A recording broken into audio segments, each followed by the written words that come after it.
नमस्कार साथियों, test mastery में आपका स्वागत है। Welcome to test mastery. तो आशा करते हैं कि आप लोग ठीक ठाक होंगे और मैथ में सेकेंड चैप्टर यानी बहुपद का टेस्ट दिए होंगे।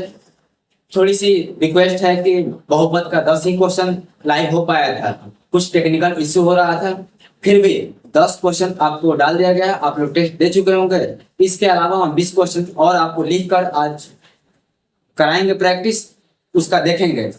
तो आइए हम शुरुआत करते हैं। फर्स्ट नंबर क्वेश्चन बोलता है कि रैखिक बहुपद के शून्य की संख्या कितनी होती है। रैखिक बहुपद के शून्य की संख्या कितनी होती है, तो आपको बता दे कि बहुपद में जितना घात उतना शून्य। रैखिक बहुपद उसे बोलते हैं कि जिस बहुपद में चर का घात 1 होता है। आपका ऑप्शन है ए में ऑप्शन है 2, बी में ऑप्शन है 1, सी में ऑप्शन है 3 और डी में ऑप्शन इनमें से कोई नहीं। एक नंबर क्वेश्चन बोलता है कि रैखिक बहुपद के शून्य की संख्या कितनी है। तो रैखिक बहुपद का मतलब होता है ax प्लस बी, यानी यहाँ पावर कितना है, पावर हुआ 1 यानी घात 1, जितना घात उतना शून्य। इसीलिए आपका सॉल्यूशन हो जाएगा ऑप्शन नंबर बी, ए का ऑप्शन नंबर बी हो जाएगा।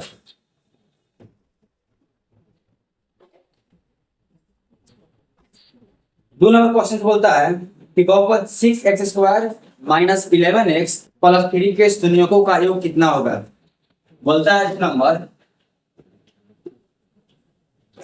2 नंबर क्वेश्चन बोलता है कि 6x² माइनस 11x प्लस 3 के शून्यकों का योग यानी अल्फा प्लस बीटा का वैल्यू बताना है। इसके लिए फॉर्मूला होता है माइनस बी बाई ए।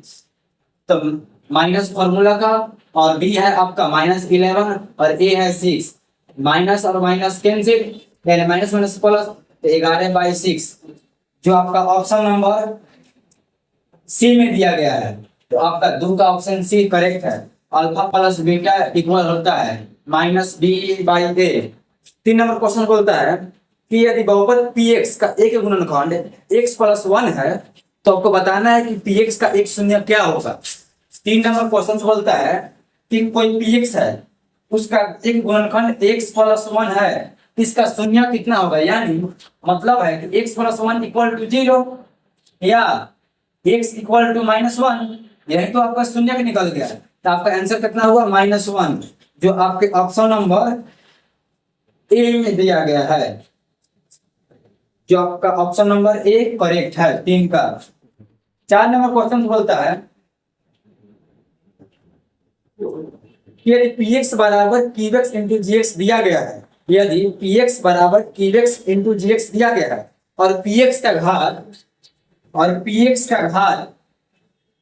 6 है और gx का घात 2 है, तब पूछ रहा है px बटा gx का घात कितना होगा। तो px का घात 6 है और gx का घात 2 है, इसे घटाएंगे तो आएगा 3, यानी px और qx का घात कितना होगा 3 होगा, जो आपका ऑप्शन नंबर सी में दिया गया है। लेकिन गलती टाइपिंग होने के कारण जब आप टेस्ट दिए होंगे तो उसमें ए ऑप्शन आया होगा जो कि गलत था। आपका आंसर क्या होगा, ऑप्शन नंबर सी करेक्ट है। 5 नंबर क्वेश्चन देखते हैं। बोलता है कि बहुपद y² माइनस 6y + 8 का घात कितना है। आपको बताना है घात। तो घात मतलब मैक्सिमम पावर कितना है, तो यहाँ मैक्सिमम पावर कितना है, तो घात यहाँ पर 2 है, जो आपका ऑप्शन नंबर ए में दिया गया है। तो आशा करते हैं कि 5 क्वेश्चन आपको समझ में आया होगा।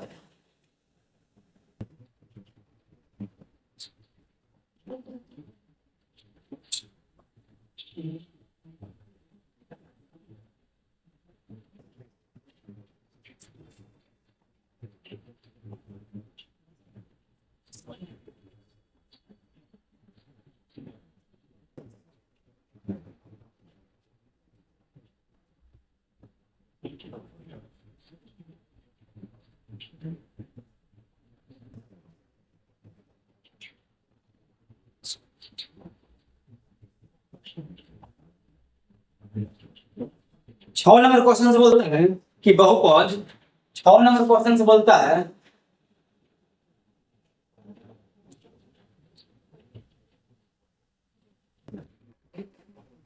6 नंबर क्वेश्चन से बोलता है कि बहुपद है 5y² माइनस 14y प्लस 8 के शून्यकों का योग निकालना है। यानी शून्यकों का योग का मतलब अल्फा प्लस बीटा का वैल्यू निकालना है। तो अल्फा प्लस बीटा का वैल्यू होता है -b/a। यहाँ पे देखिएगा माइनस फॉर्मूला का और b का वैल्यू है -14/a। a कितना है 5 है, यानी माइनस माइनस प्लस, तो 14/5 जो आपका ऑप्शन नंबर सी में दिया गया है। अल्फा प्लस बीटा इक्वल होता है -b/a। तो इसी फॉर्मूला को आपको याद रखिएगा। इस शून्यकों का योगफल यानी अल्फा प्लस बीटा का वैल्यू -b/a होता है, जब इस शून्यकों का गुणनफल अल्फा इंटू बीटा होता है c/a। 7 नंबर क्वेश्चन बोलता है कि x² - 11 कोई बहुपद है x² - 11 के शून्य कितना होंगे। तो शून्य निकालना है इक्वल टू 0। तो x² इक्वल टू 11, तो x equal two plus minus √11, यानी आपका शून्य हो जाएगा। शून्य क्या होगा, एक होगा √11 प्लस में, एक √-11, जो आपका ऑप्शन नंबर प्लस और माइनस आपका ऑप्शन नंबर बी में दिया गया है। 8 नंबर क्वेश्चन बोलता है कि y² कोई बहुपद है y² प्लस 3y प्लस 2 के शून्यकों का योग कितना होगा। यानी शून्यकों का योग का मतलब अल्फा प्लस बीटा, यानी -b/a। तो -b/a माइनस फॉर्मूला का और b है 3/a, a कितना है 1, तो आपका आंसर होगा -3, जो आपका ऑप्शन नंबर डी में दिया गया है। आशा करते हैं कि आप लोग को समझ में आ रहा होगा। अगर समझ में ना आ रहा होगा तब कोई दिक्कत होगा तो आप कमेंट करना जरूर कोशिश कीजिएगा। 9 नंबर क्वेश्चन से बोलता है कि यदि अल्फा इंटू बीटा किसी द्विघात बहुपद यानी x² - 3x प्लस 5 के शून्यक हो तो अल्फा प्लस बीटा का वैल्यू निकालना है। तो alpha plus beta equal to -b/a। तो माइनस फॉर्मूला का और b भी -3 है और a कितना है 1 है। इसका आंसर माइनस माइनस प्लस हो जाएगा, यानी इसका आंसर होगा 3, जो आपका ऑप्शन नंबर ए में दिया गया है। तो आशा करते हैं कि बार बार अल्फा प्लस बीटा आ रहा है तो आपको याद हो चुका होगा कि alpha plus beta equal to -b/a और alpha into beta equal to c/a होता है। 10 नंबर क्वेश्चन बोलता है कि 2x² - 3x - 5 का एक शून्य क्या होगा।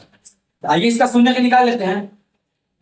तो आपको पता होगा शून्य निकालने के लिए कि फर्स्ट वाला और अंतिम वाला को गुना करते हैं, तो और गुना करने के बाद उसको ऐसे तोड़ते हैं कि बीच वाला जोड़ने या घटाने पर मिल जाता है। जैसे में 5 दूना 10, 10 को हमें ऐसे तोड़ना है कि गुना करने पर 10 लेकिन जोड़ने या घटाने पर 3 है, तो आपको मिलता होगा 5 और 2, क्योंकि गुना करने पर 10 और जोड़ने घटाने पर आएगा 3, यानी 2x² - 5x plus 3 plus 2x -5। यहां से आप कॉमन निकालिएगा, x निकालिएगा, यहां से बचेगा 2x, यहां से x निकल गया तो बचेगा -5, यहां से निकलेगा 1, यहां से 2x - 5 और यहां पर यह दोनों कॉमन है, इसको बाहर निकाल लेते हैं।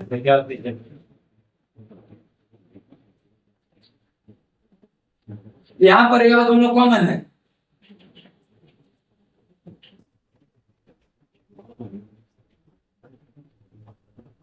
यहाँ पे क्या करते हैं कि यहाँ पर दोनों में x कॉमन है तो हम लोग x कॉमन निकाल लेते हैं। तो यहाँ से बचेगा 2x और यहाँ से बचेगा -5 प्लस यहाँ से कुछ कॉमन नहीं दिखाया है, कॉमन नहीं है तो 1 होगा, 2x - 5 और यहाँ से यह दोनों कॉमन है, 2x - 5 एक बच गया एक्स प्लस वन, यानी एक्स प्लस वन बराबर 0, एक्स इक्वल टू -1। इसका एक शून्य हो जाएगा -1 और एक शून्य हो जाएगा 5/2। तो आपको यही आप बताना था, जो आपका ऑप्शन नंबर बी होगा, इसका आंसर हो जाएगा ऑप्शन नंबर बी। तो आशा करते हैं कि टेस्ट का सॉल्यूशन हो चुका है और आपको समझ में आया होगा।